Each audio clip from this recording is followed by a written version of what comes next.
miss. Just seeing you was bliss, but I know you heard lines like this, so let me come legitimate. You got a man that's a problem we can fix, and issues we can circumvent. I'm liking what you working with, them pretty brown eyes that you flirting with, and that switch you got niggas smirking with. And I interpret it that we seeing eye to eye. Let's exchange digits so one day we can be seeing eye to eye. Girl, that little giggle was cute with a little wiggle to boot. Smart too, you say you in the middle of grad school, and you say these niggas is bad news. Let me get to know you and see if I can be the gospel truth to you. I know Pac said you need a thug in your life, but I'ma be like LL and give you some love in your life, hug in your right, and if you like, the nighttime can be the... What up, though? What up, though? We are back. We was off for a month. We got Sasha in the house. What's going on, Sasha? Everything, but I'm here. How good. are you doing?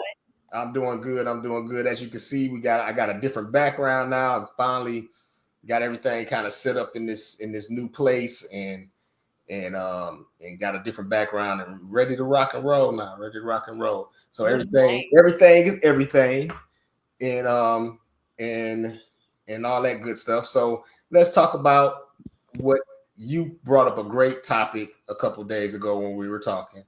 And I'm going to let you kind of take over and tell me, and we'll start talking about the situation. Okay. Well, I mean, I guess just looking at everything that's going on, in the world, mostly on social media, and just seeing like, the differences between men and women, all of those things. I wanted to talk on something that's kind of like what I'm just thinking about for my own life. And I think it also doesn't get highlighted enough in terms of the importance in financial conversations, but pretty much the importance of companionship and unity and support, because we know wealth is not built in isolation. So, I just wanted to see or talk about like, how important do you really think it is, especially for people in our community, Black and brown people, to come together in unity, whether that's love and romantic relationships, companionship, but mostly that because, the emotional support that you get as you're trying to elevate to the next level in life. I just wanted to get your opinion on that and just start that conversation and how important it is in terms of building wealth, since we are talking about wealthy thoughts. Okay. So as far as my thoughts on it, so I was watching a podcast. I'll give them a shout out, Dear Future Wifey podcast. You ever seen it? Yeah. I was watching that, and it was a couple on there. I really didn't watch the whole thing, so I can't tell you exactly everything they were talking about. But one thing that stuck out to me that he said was 86% of the millionaires in the country, I believe he said, not the world, maybe the country, but 86% were married. Okay. So that means basically being married helps with finances, of course, and having that other person helps with finances, of course.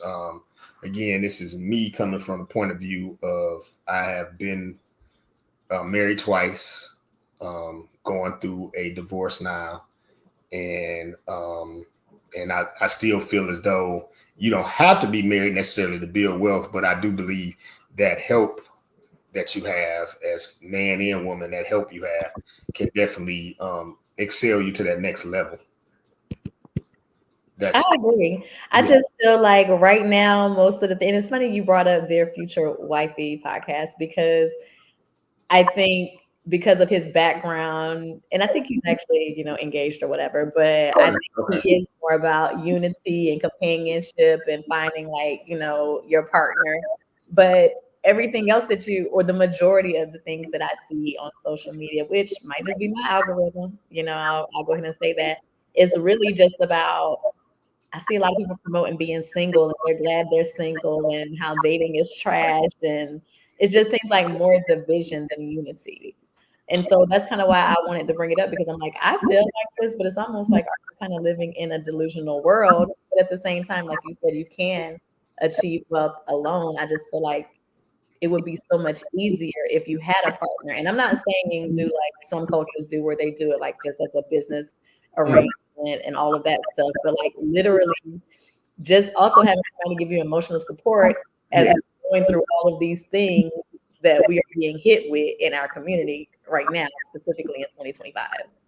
Yeah, I think as far as the unity part of it is what's the most important part to me. Because you can have unity and not be married, right? You can have unity and not even be dating. You can be around somebody of the opposite sex and have business arrangements going on. Us, for example, we have a business arrangement and it works for us, right? And we're trying to work to help each other to grow each other's business. So with that being said, like, I don't feel like you necessarily have to be married to have unity. The biggest problem is somebody told me today, they say, "Oh, I saw your podcast. It's looking pretty good. As long as you don't get on that Kevin Samuel stuff." Right. And so I don't plan on doing the Kevin Samuels. I'm not gonna sit up here and bash Kevin Samuels, especially since he's not around to what you call that, to defend himself. But I didn't have some of the things that Kevin Samuel said was true. You know what I'm saying? And it may have been toxic in the way that he said it. It may have been bad in the way that he presented it. But some of the things was true. I mean, what do as a person, he was talking to women sometimes, but I watched a couple of his episodes where he talked to men and talked to them just as harsh as he talked to the women. And what do you have to offer another person? What are you bringing to the table to offer another person? Not necessarily for a woman, it's not necessarily finances. For a man, it is. For a man, you are kind of bringing what do you have to help this woman and protect this woman and provide for this woman. And provision can be more than finances, and it is more than finances, but that is a big part of it. And just to be totally honest, I was married without being able to have that provision and not being able to do those things. And it didn't work out well. And so being able to have those finances and doing things and working with one another, it does help with marriage. That's not the only thing. And I think the other thing we have going on in society today is everybody wants this microwave thing. They want to be able to put the marriage in the microwave, put it on the minute, and we're gonna be good for the rest of our lives. No, it's not a sprint, it's a marathon. And don't get me wrong, I'm not saying that in a little bit of time you can figure out like, oh, this might not be for me. You can figure that out, but I will say that it's not a sprint. You're gonna have problems, you're gonna have issues. You just got to figure out what issues you can handle, what issues you can't handle, and you got to work it from there. I've seen people that in my mind they probably should have been split up, but they kept it going and they figured it out and it worked for them. I don't live in the house with them, so I can't say what's going on with them. You know what I'm saying? But what I can say is, if it was my situation, I probably would be like, yeah, I can't do all that. My tolerance level probably is not as high as others. I am very much a loner. So, sometimes it'd be like, should I do this shit by myself? You know what I'm saying? I agree, but then that's when the companionship comes in, right? And then also having somebody to bounce ideas off of. So I think it's probably based on, and I know this isn't what you're saying, but I also feel like based on what we are going through as individuals, that also makes it harder to come together and have unity, because it's like a lot of us don't even have peace within ourselves, like we're trying to figure out who we are. And even when you say like people are getting together and, well, I don't know exactly what you said like off the top of my head, but I know it made me think about how people just grow apart sometimes anyway. So it doesn't necessarily have to lead to marriage, because you can think that you are marrying this one person. And like I said, some of the things I see on social media, it's like people are really out here living a whole life for years, and that makes it even more scary. So it's like, but what do we do? Because again, you need that emotional support. We're not supposed to be alone. And I think that with so much that we've like been given, I feel like sometimes like our spirits are broken just as humans, like our confidence in what we can do alone. And, just discouraged by everything that we see. And I agree with that. I think that people don't I always say this: men marry women with the thought process they are never gonna change. They're gonna be that same size. They're gonna, they're gonna look that same. Everything gonna still be perky like it was when they first got married and all that. You marry somebody with that thought process. I think as a man get older, he realizes, okay, I was wrong with that. Women marry men with the thought process, I'm gonna change him. He's gonna change. He's gonna be. I'm gonna fix him to be better and blah blah blah. And the thing is, everyone's gonna change.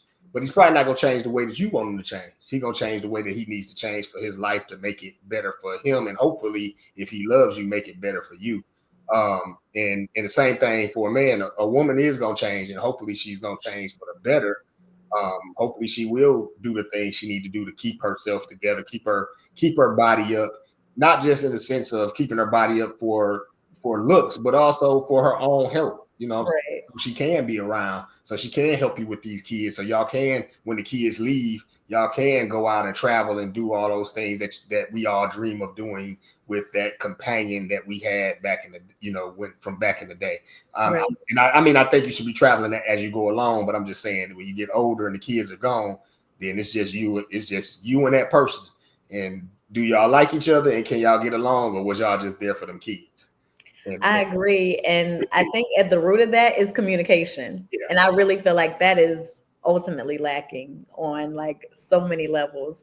And maybe, I don't know, maybe that's an age thing, but I don't really think so. Because, I know I've been guilty of saying like, oh, I want somebody 10 years older than me because I need somebody mature. And it's like, not to be bashing men, but sometimes like, no. Yeah, I mean, just because you're 10 years older, it's just because you're 10 years older don't mean mature. And I know some 47, 45, 46, 47-year-old women that are, you would think that they would be mature and they're not. And the same for me. And I know some 50, 55, 56, 57-year-old men that I'd be like, nigga, what? So I mean, the thing is we all, go through our things. I'm quite sure people look at me and say some things like, what are you talking about? But I mean, at the end of the day, like you said, it is about communication and things like that. And that's why I say, I do believe that marriage does help you with discipline. It keeps, sometimes it can keep you determined and different things like that. But I also think that if you're not married, the goal is to try to find someone that you can partner with, and I'm very big on this. I believe in masculine and feminine energy, and I believe that it's important for a male to have a female, maybe 2 or 3 females in their life. And I ain't saying sexually, I'm just saying like having those females in their life to give them that point of view that they can't see. There's things that I can't see as a man that a woman can show to me, and I could be like, I didn't even think of it that way. And there's things that as a woman that you're never going to be able to see in the point of view of a man that will help you along the way, business, life, raising kids, all those things. It'll just help you. I'm not into all that. Oh, I'm not into that. I got to be as a woman talking about, I got to be in my masculine. No, I ain't into all that. You supposed to be feminine, and you find you somebody that can help you with that masculine side. I laugh when I hear these men ain't doing their job. I have to be in my masculine. I'll be like, so you're telling me that if I don't have a woman in my life as a man, and I'm doing things, and I'd be like, ooh, I gotta be in my feminine. So I can, you gonna be like, ugh. Most women gonna be like, nah, I can't deal with that dude.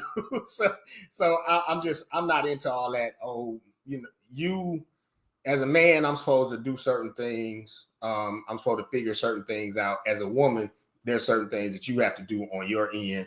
And then if we are business partners, if we friends or whatever, there's things that I can help you with that as a friend or as a business partner, I should be able to help you with. And if a person takes that to the next level of being in a relationship, being married, then it should just continue to go that way.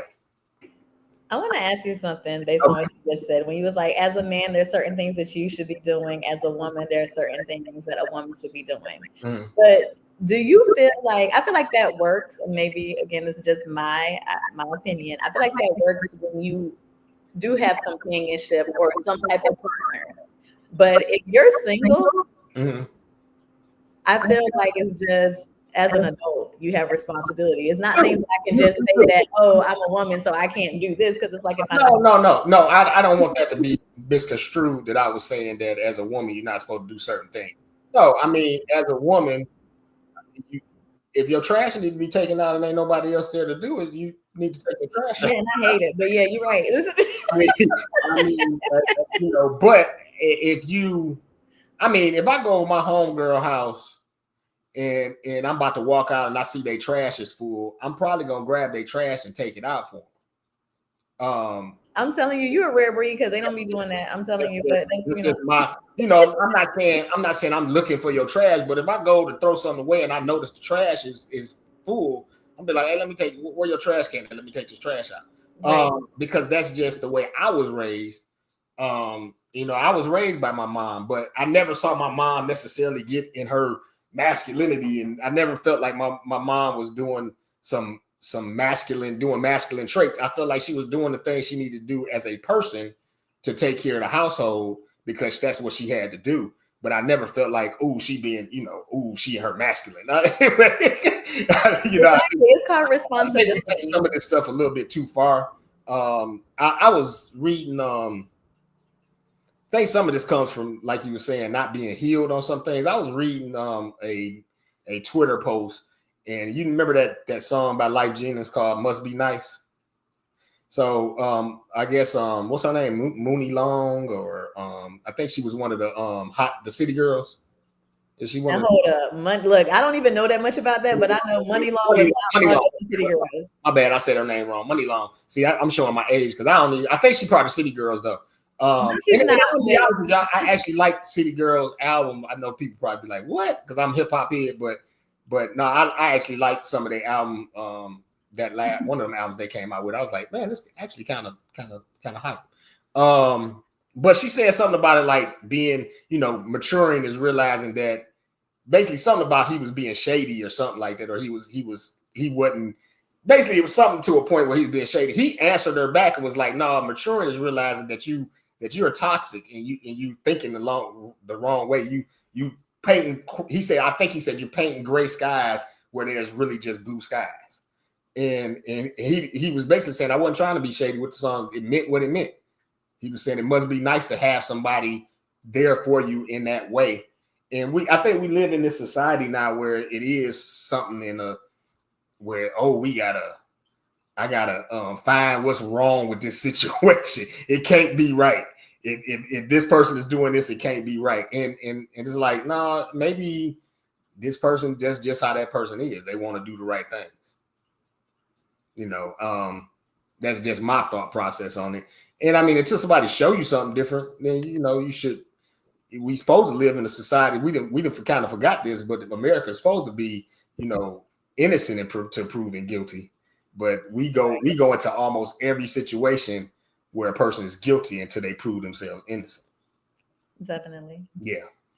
And I agree with you 100% on like, hey, you got to do what works for you, and marriage isn't for everybody. I happen to see, like, I hate to talk about people's situation, but I'm just going to bring this up where there was a post where people were talking about Kyla Pratt. You remember her from like the Proud Family and 101? Yeah, she's been with that guy for like 20-something years or something. Right. I thought he was married this whole time. No, I didn't, but I thought it was a little bit shady that people were like, "Oh, like she celebrates her 21st year of engagement." But when people are like, "Well, she got long money," you know what I'm saying, and it kind of makes sense because when it comes to like prenups and things like that, because I don't know if you remember Journey Smollett. She played in a lot of things too, like way back. Journey Smollett. Mm-hmm. Yeah. And like her husband, they got divorced, and then I didn't know they got divorced. No, they did, and it was like I don't know whatever. I didn't know that family a little bit, but okay. Right, I'm speaking on something that I really don't know about, so just bear with me a little bit. But they got divorced. He got like some type of settlement or whatever, spousal support, whatever. But then, like, I don't know, like at least a year later, he came back and he wanted part of money that she's had, like since she was a little kid, right? So it's like when you have things like that going, you know, you got the people up here being shady, celebrating Kyla's 21st year of engagement, but it's also like, no, she's protecting herself too. So it's crazy because like we're talking about unity and coming together, but then you still have in the back of your mind, like, well, what if? And is this person really like? It's all good when we're dating, but sometimes for some reason, I can't speak on this because I haven't been on this side of it. You know, people get married and things change, or either their true colors come out and they just been playing this game the whole time. All you got to do is be on TikTok, which I know that's not a good reference, but it's so many stories of people like they were together and they looked so happy, and then this happened, you know, and it's I mean, people gonna people, right? I mean, so I mean, the fact of the matter is that a person can change on you like that, and it make and people be like, oh, he was that, and sometimes it ain't. It could be literally a traumatic response to something that didn't happen. Right. It could be somebody died in their family and it really fucked them up, and they just about to go into a whole nother thing, right? So, and it could be that this person gave you a representative. Typically, that representative come out a little bit quicker than that. Right, exactly. You're not with a person for 20 years, and then all of a sudden the real person come out. No, the representative has been shown himself, if that's the case. Whether you was looking for it or not. There are traumatic responses to different things that make a person, I've heard plenty of stories in the fire service where people will come in, they didn't really drink, and they seeing all this death around them, they seeing all these people sick, they seeing you're running all these calls, you're doing all this different stuff, and then one day they just come up and they're alcoholic. And I mean, so people can, things can change. You got to keep yourself balanced in a certain way. And, I do believe that, you probably should pray with your partner.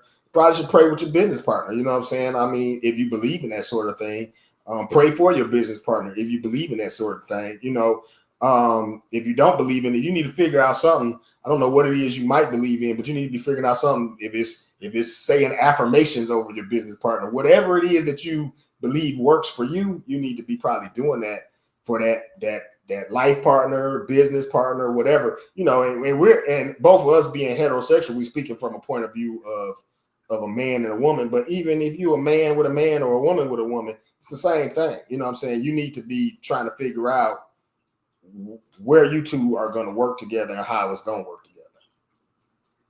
I agree with that. And I guess also agreeing with the fact that marriage isn't for everybody, I guess, what would you say that you think that Black people can do right now in 2025 to build unity? Even if it's not romantic, like what can we do to get to the level of success? That's a loaded question. I mean, hey, just throw out something. That's a loaded question. Hey, for real, because like I said, I feel like we ought to be a Black leader out here. Just a recommendation, a suggestion. I think the biggest thing that we can start doing is the main thing is looking within yourself, seeing some of the flaws that you got, fixing those flaws first, and understanding that with that, because you got flaws, other people got flaws. Again, I'm not a big church goer or anything. Yes, I grew up in the Christian church and I went to ministry school and all that stuff. So I know the Bible, and I take things from the Bible to add to my life and glean for my life, because there are very important things in the Bible. And one of the things in the Bible that it says is that, don't look at the speck in your brother or sister eye when you got a beam coming out of yours. So the thing is that, like, you got to fix you first, right, before you start looking at somebody else's stuff. And fixing you is not just a one-time thing. That is a consistent work. You got to wake up every morning and see where you at and see what you're trying to do, see what you need to do for yourself. And then I think once we start doing that, then we'll start. And I mean, being honest, not that old bullshit that I see people on the internet. Well, this is just who I am. And, nigga, change then. Who you are is fucked up. Change. You just nailed on the head on that one, because I was gonna say, and being honest with yourself, it's easy to like Like I remember somebody saying something about me, and I'm like, no, I'm not like that. I'm gonna go ahead and put it out there. They told me I was controlling, right? And Okay. I'm like, I'm not controlling. To me, controlling is do this, and that. But I realized being on my own so long, I do like things a certain way. Yeah. And I had to think about it. I'm like, I can see how that could be controlling to somebody else when you're trying to give them advice and you're like repeating something that works for you. And oh, well, why don't you try this? Or, it's like, I could see that. But it's like before, because I'm so used to thinking it's like, oh, don't go here, don't do that. Or, being judgmental, all those things. It came through in a different form. Mm-hmm. But I had to be honest with myself and be like, you know what? A few people have told me that. Yeah. And I don't see it. So I had to actually sit down and like think about something, Yeah, and I think that's important. Like you have to sit down and if a couple people tell you something about yourself, you have to sit down and figure out, is there something wrong with being controlling? Yeah, to a certain extent, but there's also that's good. If you're controlling, it means that you also try to control things about yourself. You try to make sure that things about yourself is in a controlled, in a good environment for you. And so, with that being said, I think that's also important to make sure of that too. So I'm sorry about that. I just noticed my power was going out on my computer, so I just wanted to make sure everything was right. So I think that the things that somebody says about you that are bad, you have to look at what's good about it, look at what's bad about it, and fix the bad things about it. Because there's some good things about there's some good things about being controlling. There's some aspects of that you can take into business. There's some aspects of that you can take into child rearing. There's some aspects of that you can take into a marriage. You know what I'm saying? But there's some bad things about it. Like, okay, I might have to let go if I got a man. I may have to, even as a man, I may have to let go sometimes with my woman so that I can allow her to be, do some of the things. I'll give you an example. Just, I'm in this house. And I'm looking at your background and I see those accents on the wall, right? And I'm looking at the accents on the wall and whatever. And I'm like, I don't have stuff like that in my house because I'm a man, right? The men don't even think about stuff like that. That's typically the average man don't even think about those accents on the wall in the back of your house, right? I got stuff like Mamba mentality on the wall and stuff like that. And the thing is that if a woman came into my house, I was to decide to date again and we get serious and she come and live with me or something like that, I'm gonna have to let go of some of my control because it's been my house. And then now I gotta let her bring that woman touch to the house. And that's important. I'm gonna have to let go of some of that control. I'm controlling. I like to control what's going on around me. But at the end of the day, you have to sit back sometimes and allow the people behind you that know what to do. Sometimes you got to lead from the back. No, I agree with that. Like, I feel like sometimes you have to shift the control and not be intimidated by that. Like, know that, yeah, I have some good ideas, but let me look at a different perspective because that perspective might be thinking outside the box in a way that I'm not going to think. Because like you said, I guess part of my controlling nature, even though I wouldn't call that, I would say in control, but that's a whole nother like play on words that I'll get into later. But it's like, yeah, I do have a corporate background. Like I've been in accounting since I went to school for that, so I'll say since I was 22, I've been in that. And then like I live on my own. So it's just like if you don't make decisions, then things don't get done. And then you have a certain level of success, meaning like, okay, I was able to achieve just some goal that I didn't think I was able to achieve, or I learned something and you want to share the information. And you're just like, I guess somebody else can take it as controlling, it's very interesting. But going back to what I was going to say about in control versus being controlling, like one thing that I can say is, and I might have even said this one time before, I hate making decisions. And I know that is like not an adult thing to admit, but I just feel like I've been making so many decisions my whole life. I'm like, dang, somebody else makes decisions. So when I'm looking for like a partner myself, not to get back on that, it's like I want somebody that's going to be in control to say, okay, look, I think we should do X, Y, and Z, blah, blah, blah. And then if I have an opinion, we can talk about it. Not just like, no, that's not what I said we're doing. Like, so I think that I'm more of the in control person, but apparently some people do take it as controlling. You just, again, you have to be honest with yourself about how you might come off to people and like adjust accordingly if it's a relationship that you care about, like whatever, like friend, relative, etc., and you feel like they're coming from a good place that you can I totally agree. You have to adjust accordingly. And I think that is the biggest thing that we all have a problem with, is not willing to adjust. There's times when I don't want to adjust. But I always find it funny. We're not willing to adjust to the people that around us that love us, or the people around us that care for us, but we adjust at that job. When a new rule come out, you mad, but you gonna follow it because you ain't trying to lose that money. That's true. Your heart might not be in it. It's all, I always find it interesting. I know. I saw this older lady. I ain't gonna say she was an old lady because she might have been just around my age. So, but I think she was a little bit older than me. And she was saying, y'all women run around here talking about you're not gonna listen to your man. You're not gonna listen to your man. I'm not gonna let him control me. But you go to work and be controlled every day. You go to work, you wear, they was like, I think she said, yo, you talking about you ain't gonna let no man tell you what to wear, but you let that job tell you what to wear to work. Because if that job tell you to wear that uniform, you're gonna wear it. If that job tell you that skirt is too short, you're gonna get a longer skirt because you're trying to keep that job, right? And she was like, so some of y'all just gotta be honest that you don't want that man. You're not trying to keep that man, right? Because the job paid you. And the job pays you. I get that. I get that. But a lot of times, sometimes, it's the job pays you, and that's your job, and I get it, and get your money. But a lot of these women also will say, I want my man, but then your woman asks you to do something, or asks you to do, and they ain't necessarily trying to control you, just ask you to do something that makes them feel comfortable too. And then what happens is, no, I'm not doing that because I'm grown. I can do what I want to do, but you ain't grown at work. So and men the same way. Men do the same. I'm not gonna just put that on women. Men do the same thing. Like, ain't no woman gonna tell me what to do, but your job, if your boss is a woman at your job, she tell you what to do.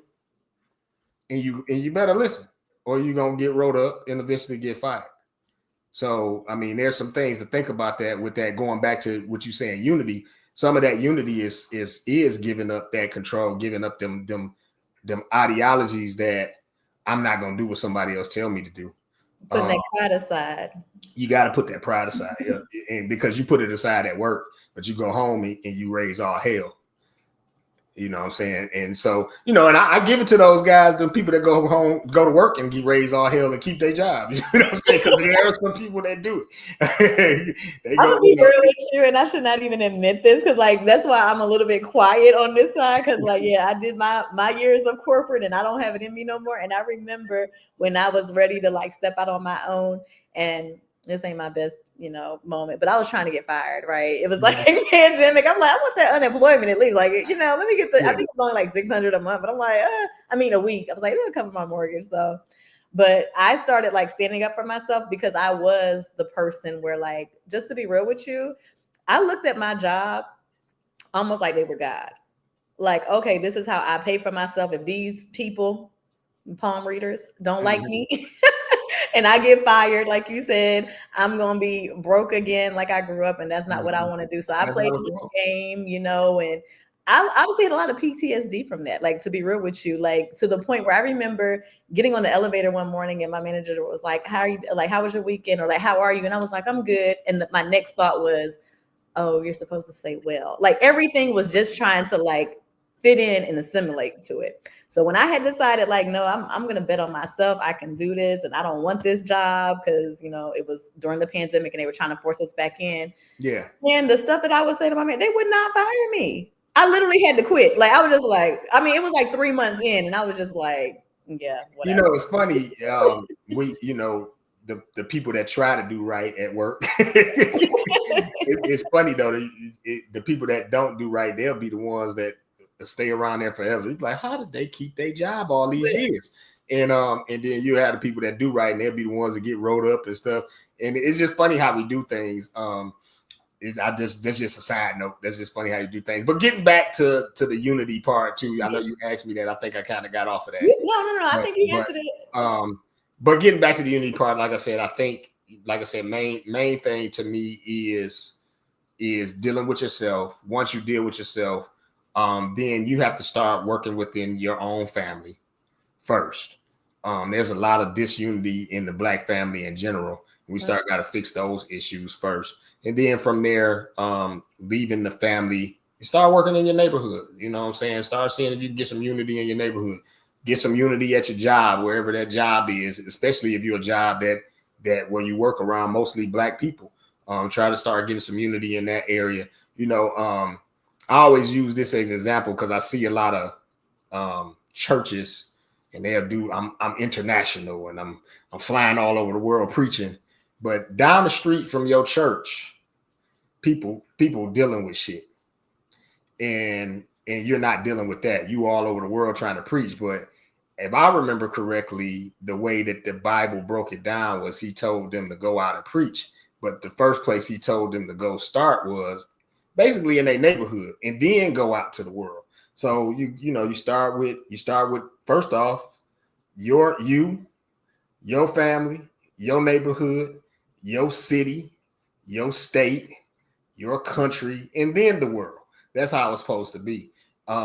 Most of us not gonna get all the way to the world, but if we can get to sometimes we just get to the family, that might just fix a lot of problems, right? Right. You get to the family, and then the family can start reaching out to other people. You know what I'm saying? I mean, sometimes that's a big challenge in itself. Yeah. I mean, and that will start some unity. I mean, just think about it. Sometimes family don't get together unless somebody die. You know what I'm saying? Sometimes family, a lot of times, Big Mama and them, the big mamas of the world is damn near gone now, right? I mean, it's rare to see family reunions and shit like that anymore. And when you see them, everybody don't come because this cousin mad at that cousin, or this brother mad at that brother, or this brother mad at that sister. Don't get me wrong, family can be messed up, and then sometimes you do have to write some people off.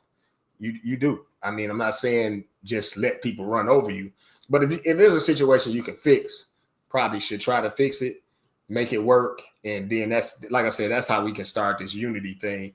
Because if we do that, I just feel that if we do that and get those things together, you can build more wealth. Because let's say like in your situation, you may not have a man around, but you got male family members that if y'all was working together, you probably could build a family business together that could be bringing the family out of whatever it may have been in, or just even if the family is rich already, making it more money.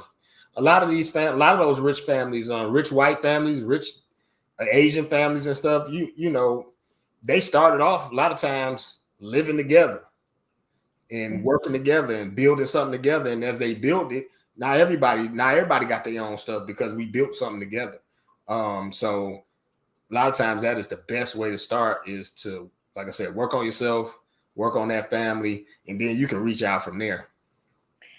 I'm gonna be honest with you. I love your optimism. And I feel like I used to think like that. Well, it's optimism. I'm not saying that's possibly how it's gonna work. In my experience, but I just feel like that's where you have to start. I'm not saying it's gonna work. I'm not saying that your family, a person's family may not be willing to do that, and so then you have to find. That's when you have to start going into that other part of it, which is the family that you make, not the family that you were born into. So sometimes it's not the family that you was born into. Sometimes it's the family become. I'm my mother's only child. I got two half brothers that we talk not regularly, but we talk to each other and everything. But I'm my mother's only child, and I have sisters and brothers all over the country. Why? Because I built family. They became family to me. You know what I'm saying? People I've been knowing, I would say, almost all my life. You know what I'm saying? So people I've been knowing for almost 40 years. People I met in middle school, people I met in high school. They are family to me, and I'll do for them. I would hope they feel the same, but you know, I don't do things for people with the thought process of what they're gonna do for me. I do things for people with the thought process of I did it, and if they don't bless me, God will. You know what I'm saying?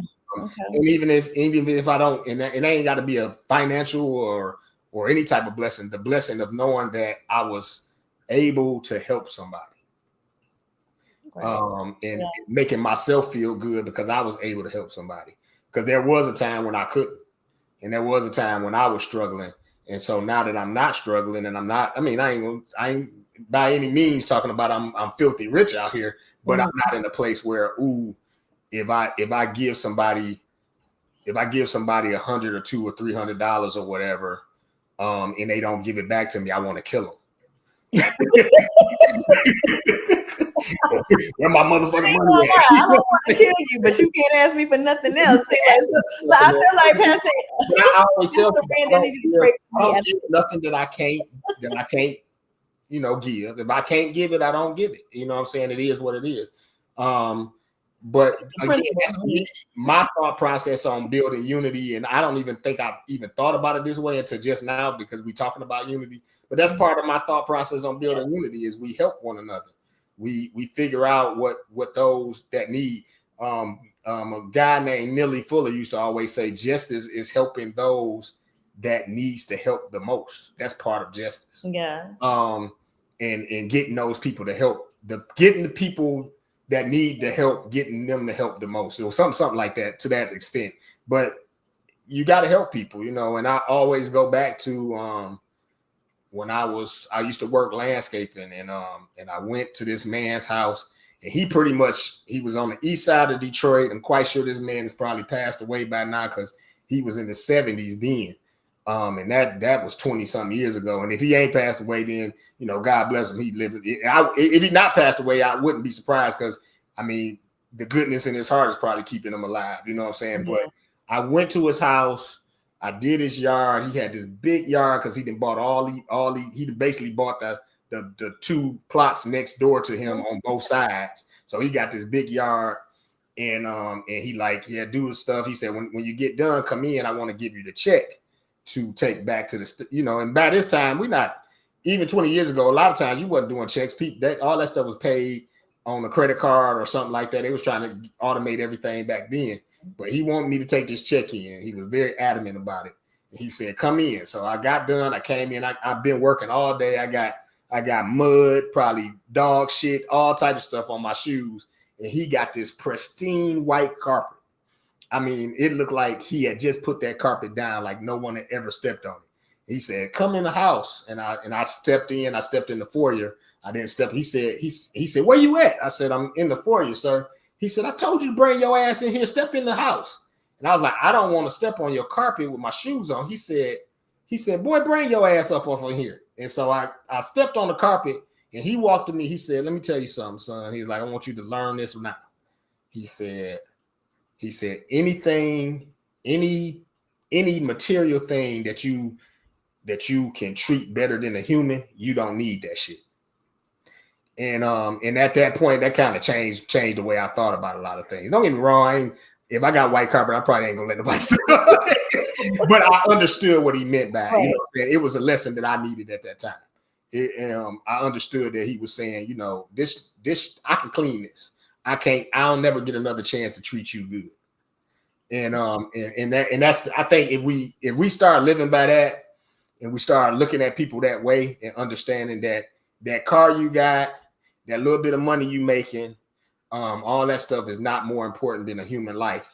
I think we'll get in a lot better places. You know what I'm saying? We live in a very a society that's based on consumerism. I can go all the way into going into this as a European thought process and all that. I could bring all the Dr. Umar out if I wanted to right now. You know what I'm saying? Dr. Umar is on TV begging for people money right now. I'm just joking. But I could do all that. But this is the thing, like at the end of the day, we do live in a very consumer-driven society, capitalistic society. Very much. And there's nothing wrong with wanting to get money. You need the money because without the money, you can't do a lot of things that you need to get done. Right. And so you need that to be able to move and function the way you need to function. But anytime that money is more important to you than a human life, you might need to reevaluate what's going on with you. I agree with that. So that's my take on it. With the unity, like I said, going back to the dealing with you is the most important thing. And that's my whole case with Wealthy Thoughts, is that it's not just about finances. The Wealthy Thoughts is this right here. You have to think wealthy, and wealthy is not just finances, it's health. Absolutely. It's physical health, it's mental health, it is financial health, it's emotional health, it's all those things.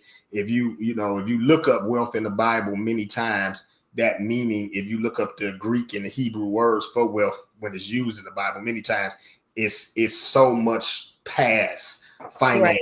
It's so much past gold and frankincense and myrrh. It's so much past that. It's all about what are you doing to, sometimes it's about provision, sometimes it's about safety, sometimes it's so much more than just money. Peace yes. Be one of them. And that's what I wish we would learn more of.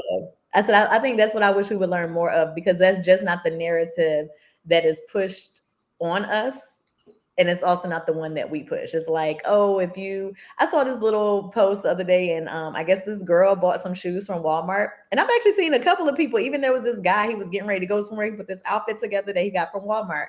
But this was a little girl, and I bring this up because I think she was probably in middle school, and we know bullying and the pressure to fit in and, like what's in, because I actually experienced that. Like I said, I didn't grow up with I grew up in a single parent household. But anyway, the kids were picking on her about, oh, your shoes from Walmart, this, and that. And she was able to say, like, look, in my house, I got Nikes, I got all kinds of stuff. I got Jordans. I can put them on if I want to. But I thought these were cute, so I decided to wear these. But if you got a problem with it, buy me a pair of shoes. But this little girl start process, I do not think is the majority of our process. We have to look like we have money, while it's the richest people out here that's like, look, as long as my 401k is built up, as long as I got a roof over my head, as long as I'm buying property so I don't have to work, later on, it doesn't matter what I look like to you, because I'm not looking for your validation. And I wish that that's just what we would do. Yeah. I mean, sometimes in the words of, in the words of Kendrick, sometimes you got to pop out, you know what I'm saying? But it's not that big of a deal. Right. And really, because of the fact that we don't have unity in our community and stuff like that. I didn't say that because it rhymed, but just because we don't have that, you have to be careful of how you step out. You know what I'm saying? Like I don't mind going out. I'm not gonna look crazy, but I don't mind going out not looking like I ain't got no money. I know that I have enough to take care of me. I'm building up enough to take care of other things that I need to take care of.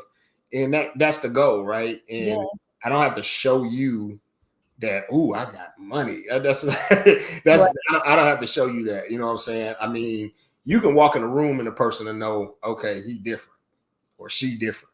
Exactly. I mean, that's just what it is. It'll just be on you. If you living right. But or you can walk in a room with a bunch of gaudy jewelry on, and you got red bottom shoes on as a man or a woman. You got to have you a pair of red bottoms. You can do all that, and that's fine. That what makes you feel good. Do what makes you feel good, but don't make nobody else feel like something wrong with them, right? Because they don't want to do all that. Because at the end of the day, makes you a target too to some people. Yeah, some people you become a target, and I haven't seen. I put on some red bottoms for men before. They wasn't comfortable to me. I don't want to wear that. My feet gotta be. I'm on my feet all day. So when I'm just chilling, and I want some shoes that's comfortable. You know what I'm saying? Which is why I don't dress up a lot. I got suits. I think I look okay in suits. I think I demand a little bit of attention when I got a suit on. But I don't want to wear suits all the time because I don't want to wear the dress shoes all the time because they hurt my damn feet. So, so I mean, that's the thing. Like, you don't have to be a certain way. If I do what I need to do at that time. And, exactly. And I think you know, that's part of it. We kind of way off of what we were talking about, but I mean, that's just. And so I just think that we have to, you know, we have to think about those things when we're dealing with that. And, you know, going back to what you talked about from the beginning, just when we're dealing with one another from the relationship side of the game, that's another problem that we have. Everybody is trying to keep up with the next couple goals. Your couple goals should be the goals that you and that person made, not what you see some other people doing. My couple goals shouldn't be what Beyonce and Jay-Z is doing. What you got their money. You know, back in the day, the couple goals used to be Will and Jada. Now that didn't age well, right? So there's probably still couple goals for a lot of people out here. Based on what I see, nobody wants to be committed to nobody. Yeah, they may be, but I'm just saying, like, that for the most part, that didn't age well. Most people are talking bad about them and everything. So, I mean, couple goals can change. Next week, Beyonce and Jay-Z may not. I remember the time when people found out Jay-Z cheated on Beyonce, like okay, and it became, but they didn't split up and stuff like that. They still making it work, you know, and that's because it ain't about, for them, most likely it ain't about what everybody else say. Because I'm quite sure if she would have thought about what everybody else had to say, she would have left him. Because everybody else, like, you don't need him, girl. He ugly anyway, blah, blah, blah, blah, all that stuff. And then, you know, and do the same thing. Man, you find, you know, I mean, you can get you 10 Beyonce. This girls out here look better than Beyonce, la, la, la. And no, you can't. She not gonna get another Jay-Z. He not gonna get another Beyonce. And they make it work, whatever. But sometimes that's just not what it is. Sometimes you can't make it work and you figure it out from there. But I think even in not being able to make it work, you should also be able to at least make the relationship as friends work. Especially if you got kids together and stuff like that. You have to, you know, I'm not saying y'all not gonna get into it from time to time. I'm not saying it's gonna be totally perfect all the time, but you should get to a point where you're saying, you know, let's work together as much as we can. Let's do what's right for these kids. You know, women that try to keep the kid away from the father. Come on, man. Like, I mean, you're not hurting the dad, but you hurting the kid more than you hurting the dad. Right. Dad gonna keep on. Dad probably go off and have another kid, you know, to fulfill that spot. But that kid can't have another dad. Right. You know what I'm saying? So, you know, I mean, it just you're not hurting nobody but that kid, and your job is to make sure that you treat the kid right and do right by the kid. And if that means you got to deal with this dude, that as long as the dude ain't beating on you and beating on the kid, the rest of it, you know, is whatever. Y'all can figure that out. No, that's part of the unity too. See, that's part of the working together and building wealth as a family. If we split up or we have a baby and we not together and we can't co-parent, then we make it hard on that child, and that child grow up with these same fucked up mentalities that everybody else got. You know what I'm saying? And that's just not a good thing. No, I agree. And like kind of what you just said, like wealth isn't just about what your bank account looks like. You know, it is a mindset more than anything. Like when I say somebody's wealthy, or if I call somebody, and I hate to say this, but if I call somebody broke, I'm 100% talking about their mindset, because I don't know what anybody has in their bank balance. I'm not really impressed by what I see people have, just because, like, I'm gonna be real, I got good credit and I know I can buy anything that I want to. Now I don't have cash to pay for it right now, like not on anything, but you know, I can get it. And I feel like when you see people, you know, buying this person cars, it's like, is it paid off or did you just get them a car note? You know, like, so I don't look at those things. I don't know, you know, and I don't care. It's not my business. Yeah. When I refer to it, I'm just, you know, thinking about like your mindset and how you do money. And, you know, because I hear people that say like, oh, well, I don't care. I'm always going to owe somebody. I don't care about paying off this credit. And, you know, I asked somebody, when do they talk about finances and relationships? And they're like, oh, when you get some. It's like, these are the types of that I'm like, I just wish we would just stop having, because it's really about like the community coming together and figuring out how we show up for each other and invest in each other, and how we can create stability like in our homes and like even in our networks, if you know, just have no interest in being with anybody else and you just want to do it alone. I feel like we can accomplish more together than alone. But, if that's your path, at least network with other people so you can bring them up as well, or help them get further in their life. So, like we always talk about, your net worth is your network, right? Sure. I mean, the more you start doing things and doing the right things in life, the more it seems that you start getting around the right people in life, people that can show you something, people that can help you out. I know I've had a lot of, I didn't grow up with them.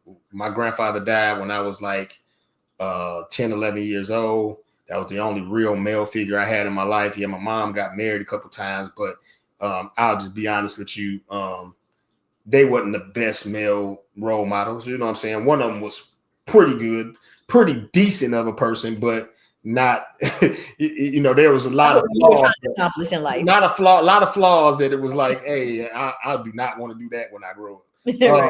You know what I'm saying? And even me saying that, there's some things that I did that I saw him do that I did myself.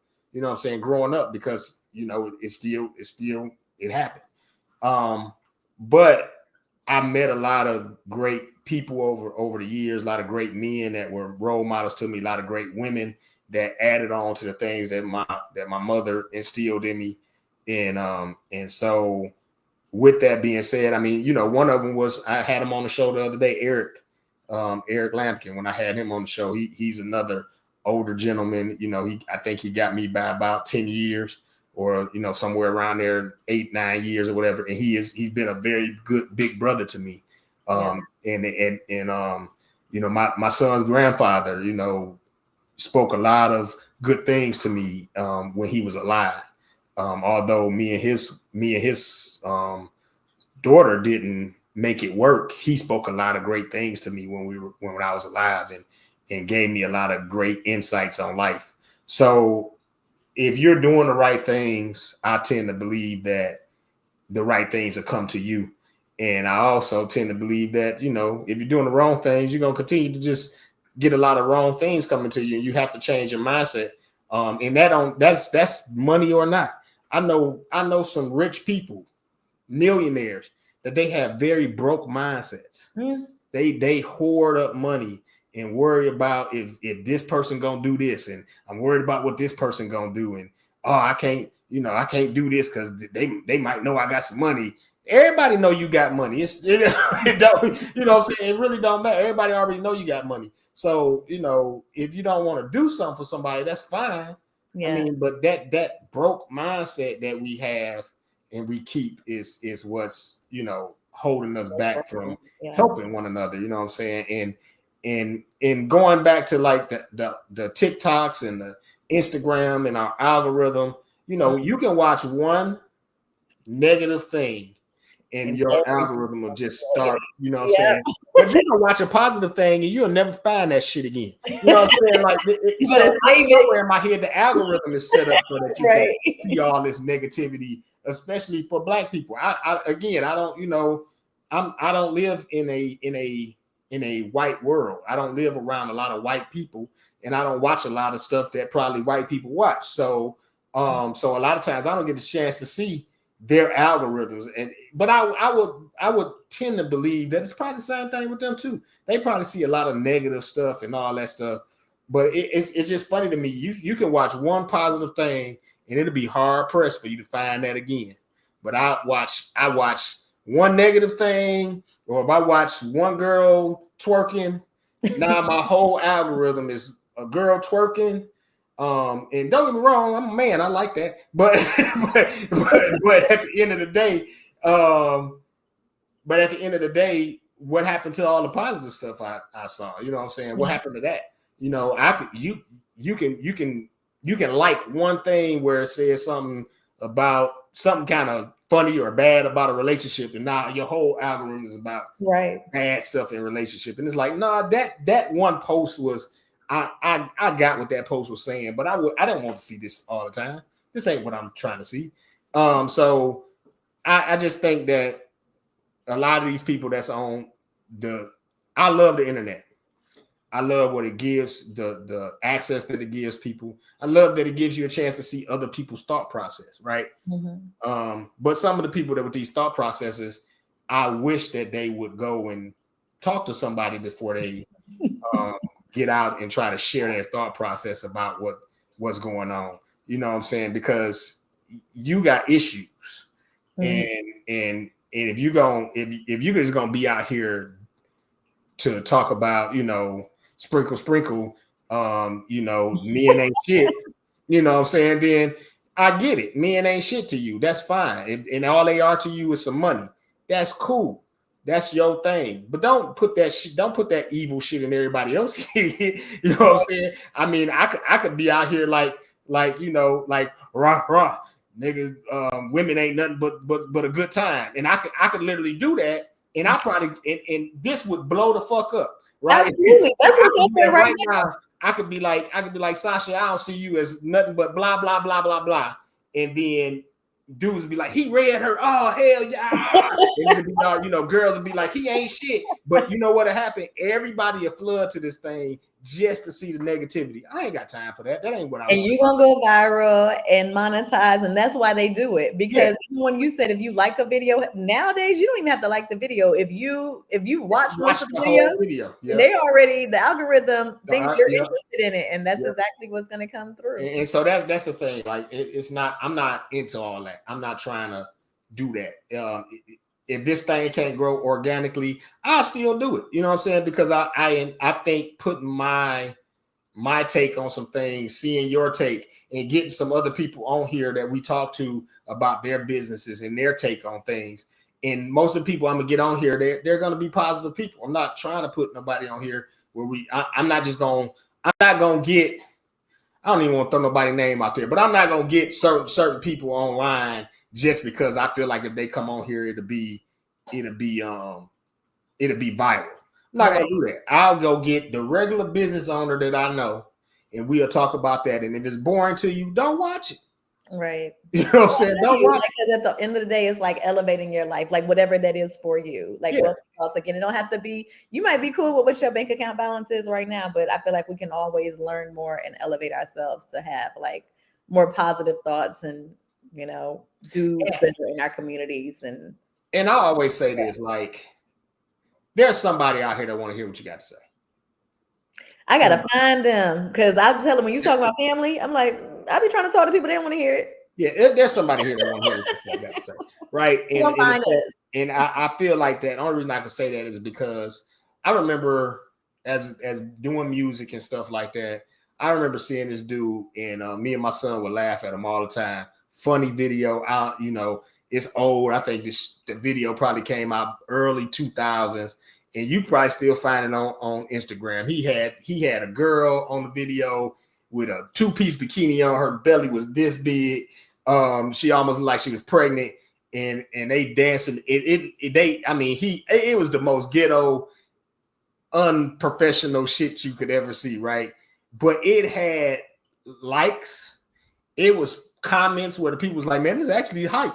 And I was like, this is horrible. Like, it wasn't even just the video was horrible. The song was horrible. But there were people that literally, there was people that didn't like it. They was laughing at it and they was watching it because it was funny. But there was some people that was like, no, this the beat, right? And the beat was horrible. The rapping was horrible. Everything about it to me was horrible. But there's somebody that liked it. And the fact of the matter is that's how it is. It's somebody out there that wants to hear what you got to say. That's true. There's somebody out here, and even if it's, you don't have to be negative to do that. And that's part of us working together. All this men bashing men, all this red pill, blue pill, all this men bashing women bashing men, especially in the Black community.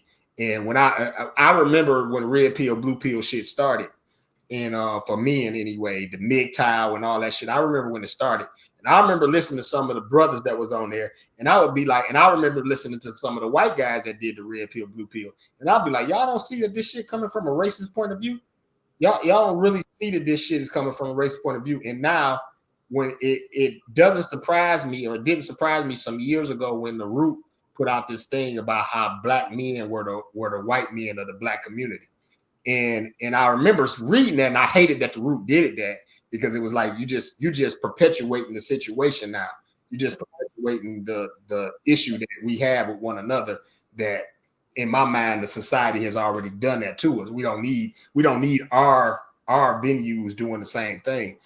But I understand where it came from, because you're looking at this red pill, blue pill, MGTOW shit. I don't know if you know what that is, but you're looking at that shit, and I remember it being like, y'all don't see the racism in this shit. Y'all don't see that these boys is racist, and they ain't thinking about you as black people.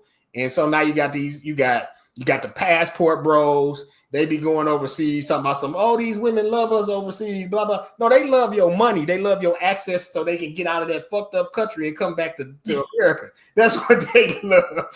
You know what I'm saying? They love that shit. Or they love that you coming down there and moving down there to live, because you don't want to be in America no more, because you didn't have game to get you a woman there. So you go down there with your money. And because that's really, at the end of the day, a lot of these dudes, if they really be honest, I ain't saying all of them, but I would say the vast majority of them, they really be honest, they couldn't get no women here. So now they go over there with their money and they pay for pussy. And they pay to play. I'm not, that just is what it is. And they be good, they feel good. Yeah, I bet. It's a bunch of women here that make you feel good if you give them enough money. I mean, well, Mike, drop on that one. Did we get off track again? I'm just saying, because we were talking about. I mean, again, we talking about men, women, and we talking about black community and all that stuff, right? And when you start getting into all that, that is where the disconnect started coming. We started getting this disconnect, and it's been years ago, but for some reason now, with after COVID and during COVID, everybody was on here. Everybody was on YouTube. Everybody was on Instagram. Everybody had a venue and could talk. And you started getting all these people, Kevin Samuels and people like him. And Kevin Samuels definitely was not one of the worst that I've ever heard. He just was one of the people that got viral. And like I said, there were things that Kevin Samuels said that I could agree with. I mean, at the end of the day, yeah, be honest with yourself. If you are a woman and you got all these different kids by all these different men, and now you talk about you want a 6 foot man that make six figures, and he got this. What do you have to offer him that he can't get from another woman? And what are you doing? You know what I'm saying? So I understood that part of it. It's just the way that it was said. And it was the way he was dogging them out that probably made it worse. But I understand that part. Like, it's just like me. What do I have to offer you as a woman if I don't have a car, a job, a house that I'm taking care of, or at least an apartment that I'm taking care of myself? If I'm living at home with mom and it's a difference if you're living at home with your mom taking care of her. But if you ain't got nothing to offer somebody as a man, then yeah, you probably need to be getting yourself together first before you start talking about dating and everything. You need to get some things in place, especially the older you get. You in your 40s talking about some these women gold diggers. Really, like, don't no woman I don't even want a woman that's in her over 37, 38 years old. I don't want a woman that ain't looking at me to say, well, what do you got? And how are you going to how are you going to better me? Because if you ain't doing shit, you ain't expecting shit from me. I want somebody that's doing some shit and getting their life together, because that makes me want to do more for me. And at the end of the day, if we don't end up together, it makes me better anyway, because I just upgraded my life more just from knowing you. But these dudes that be talking about, I need this and I need that. What does she bring to the table? I mean, I get it, but it sounds like to me, you're looking for somebody to help you take care of the shit that you already got. And I don't need to take care of the shit I already got. I need somebody that's going to help me to build some more shit. Say that again. I mean, mic drop on that. I don't have nothing else to say after that. Like, for real, because I agree 100%. So, I mean, that's my thought process on it. I get it. We could probably hit this in other ways. I know me and you, we talked about some things with this more, on another I think we went another vein this time than when we talked about it before. Well, that's good though, because when I was talking before, that was like some personal stuff. It was, and so I knew you didn't want to bring some of those things out. But I will say that at the end of the day, nothing wrong with companionship. We all need it, but if you can't find somebody to be with, you ain't necessarily always got to find. I gotta be with my girls all the time. You can find you somebody that you can date. Y'all ain't necessarily got to be married. You can find somebody, you know what I'm saying? There are decent people out here. And the problem is that I think we too busy looking for perfection from people. And instead of just looking for somebody that's going, I ain't saying fucked up situations, but I'm just saying somebody that they're trying to do some things, you're trying to do some things. You know, men and women, we look for this perfection. You know, dudes looking for Instagram models and stuff like that. And they'll say some stuff, you know, about, oh, I want natural. But yeah, I know you don't, because when y'all see the natural girls, then y'all be, you know, you be on some other stuff. Right. So, you know, we have to be honest with ourselves as Black people. We have to be, and then I'm going back to that self-inspection, right? That self-reflection. You have to reflect on yourself and figure out what you got going on. What's up with you? What you about to do? How you gonna do it? How you gonna make yourself better? And in all that process, when you fix all that, you'll have a bunch of women. As a man, you have a bunch of women flocking to you. And as a woman, you already probably got men flocking to you, but you'll have a better quality of man flocking to you.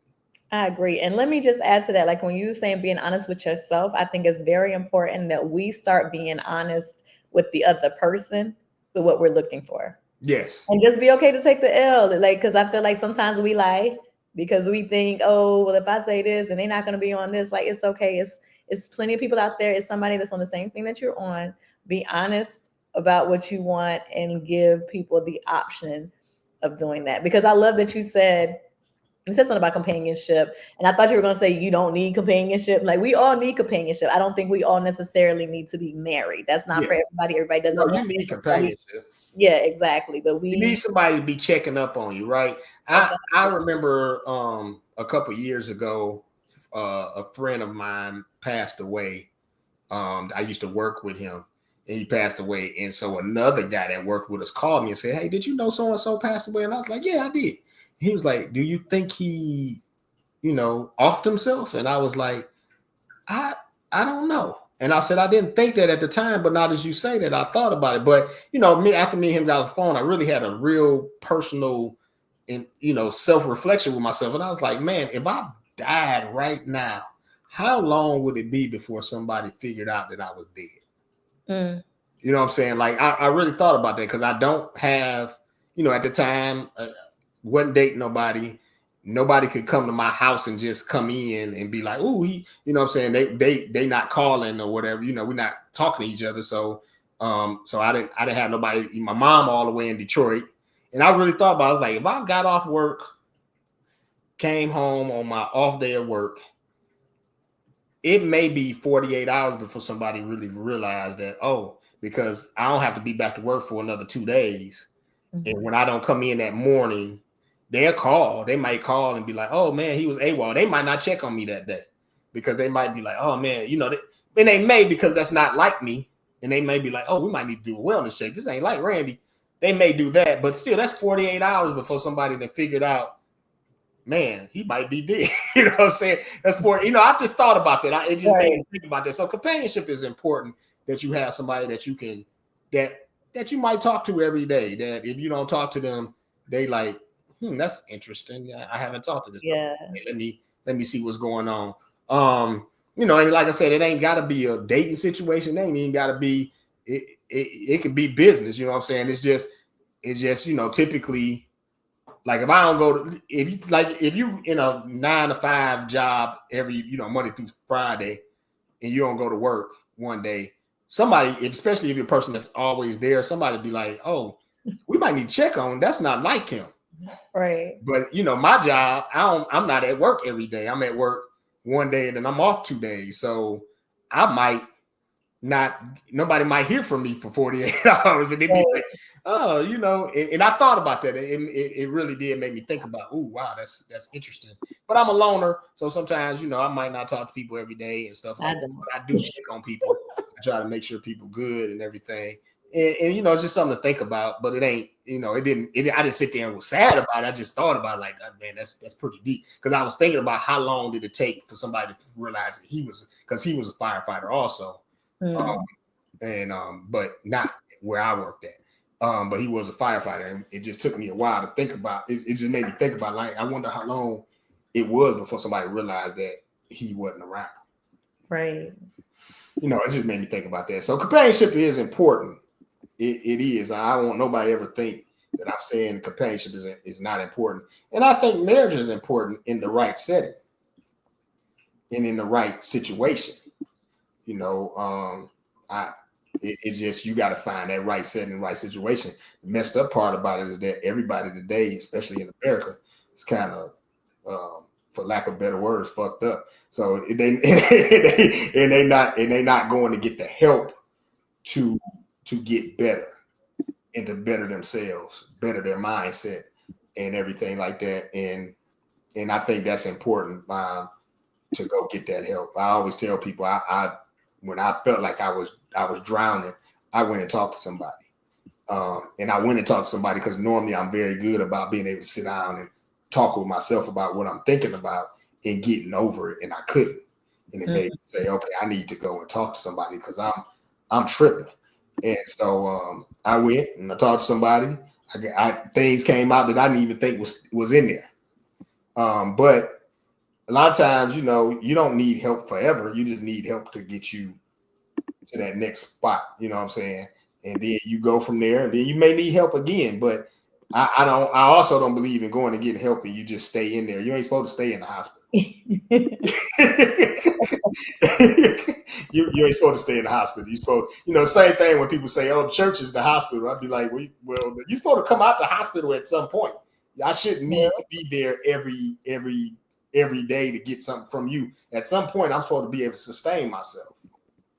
And a lot of people at church, they're not sustaining themselves. A lot of people in life are not sustaining themselves because they're not going about getting the right type of help so that they can get to a point where they maintain and sustain their own mental health and everything. And then again, going back to what we talked about, once you can sustain that, then we can start talking about finances. We can start talking about healthy relationships. We can start talking about dealing with your family, dealing with your kids. Some people ain't even got good relationships with their kids. You know what I'm saying? So, dealing with those things.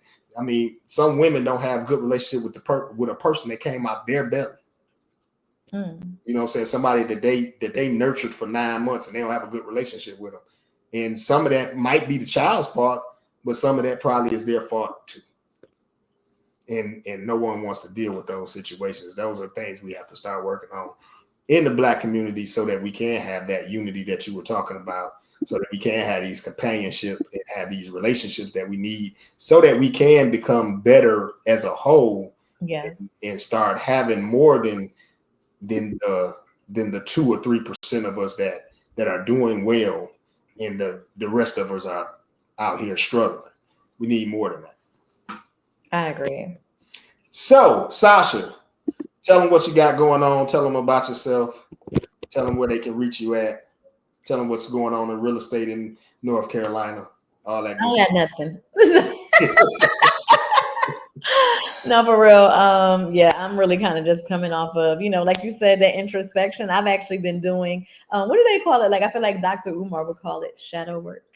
Shadow work. Okay. Shadow work. I feel like it's a very important thing. But it is, because I will tell you, for me, I'll tell you what I have going on that I've like kind of told people is like, I really came into this year like just grinding, because I talked to a lot of people when it was announced to the president was going to be, and they were like stressed out and concerned. And I've never been that type of person to worry about that type of stuff, because I feel like I'm going to thrive in any environment. So I just came in with a mindset like, I just want to stack money, and I experienced burnout. Let me say that. So this summer I was, I kind of took a step back. And so now I'm just trying to figure out like what is the next move for me, because I'm not going to lie, just based on some of the conversations I've had with people, You know, like I said, you might need to pray for me after this because you're very optimistic, okay? And I'm a little more realist right now, but yeah. So Don't ever take my optimism as not being real. I'm My not saying optimism. that. I mean, I'm saying realist. Okay, you're just gonna make me say it is low key pessimist, right? Like, Yeah. Well, no, I don't take my optimism as not that I don't see what's going on. I would rather talk about the things that should be going on than the things that are going right, on. And I'd rather try to speak it into existence, at least with myself, if I can't speak it into existence for somebody else. right. No, I feel you. So I guess to answer your question, more than anything right now, I just want to like keep having these conversations, share information, spark interest, and be a resource to people for whatever they're trying to accomplish. Because right now I'm working on myself. Right. I Well, mean, as for being a resource, how can they get in contact with you if they need you? Instagram, S Spice Realty, and if you contact me there, I'll reach out and we can connect. All right. Well, as far as me, I am in the process of moving brokerages, so I'm moving from Worth Clark Realty to LPT. Not leaving Worth Clark Realty because anything was wrong with it. It was a good company for me. I did what I needed to do there. Well, I probably didn't do as much as I could have done there, but I have an opportunity with LPT, working with our former mentor, and so I have have a thing with that. So I'm going to do that, see how this works, and hopefully things will get popping with that. I also have met some different people that we're going to start working on some real estate stuff together and different things like that. Also continuing with this program, me and you going to continue with this program, and I got some other people that we're going to have on here to talk about different businesses and stuff like that. Yeah. If you need to get in contact with me, you can hit me on Instagram at Randy R. Graham. You see the tag right there in the screen. The other thing is, if you go to there, you can click the link in my profile and you can get all of my other information that's out there, and all the other things that I have done out there. You can see those things. And also, you can also contact me at 404-438-7113. That is my my phone number. Leave me a message. I will get back with you if it's pertaining to business. If there's anything else, I'm probably going to delete the message. I'm just letting you know that now. If it's pertaining to business, I got you. Anything else that you need to say, Sasha? Not that I can think of. I can't wait to follow your journey, though. This is going to be cool. The new brokerage, seeing what you and Kim got going on. Your real estate. I'm excited about that more than anything. I mean, Kim is we just haven't had the time to get her on here, but Kim has. I'm telling you, just even with this house buying process, I have bought houses before with business names, no doc loans and stuff. That was so easy. Doing it for me and with my name and stuff like that, it just has been. That was a difficult process, and Kim really helped me get through it. Because there was a moment when I was like, I don't think I'm gonna get this house. You know what I'm saying? And Kim was like, no, you got it. Don't worry about it. She was like, don't worry about it. She was like, y'all done seen people with 800 credit scores that has had more problems than what you've had. It's gonna be okay. And so she was very good with helping me out with it. And everything happened the way it was supposed to happen, even though I wanted stuff to happen quicker. It happened the way it was supposed to happen. I closed on the same day that I was supposed to be moving out of my apartment, and we closed. I moved out the apartment, got it here, and as you can see, I started putting stuff together and got my little office together and things like that. And we're going good right now. So I am excited to start working on this next part with LPT Realty, seeing what that's going to offer me.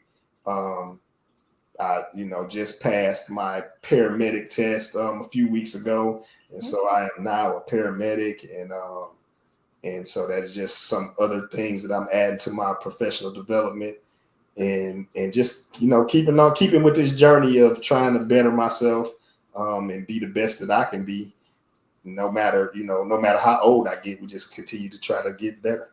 Right. You know what I'm saying? I mean, I always tell people, Colonel Sanders didn't make that first million until he was in the 60s. I plan on doing it before. The people that didn't do stuff for like a long time. So yeah, I plan on doing it before then. I'm getting closer.